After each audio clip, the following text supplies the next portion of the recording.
You know that some of my experience are sometimes you're afraid for looking for the person who is pushing you down. You know that. Then some of my boyfriend tell me that, do you taste your, do you know how, uh, do you know the taste of sperm cell? Yung ano daw, tamod.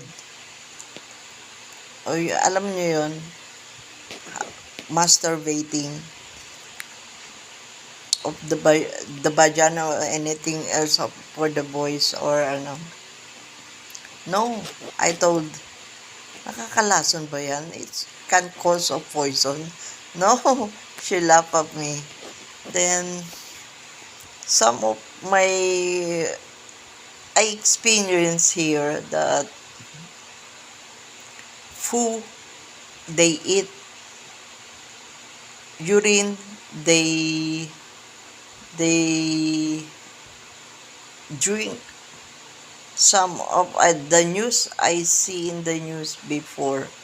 So, one of the survival in the war use that for the drinking. So, that's it. All the dirty things in India. I watch that movie. How the product are selling, even the dirty things buying by the person. You know that. Flying the, you know that. Thank you, bye.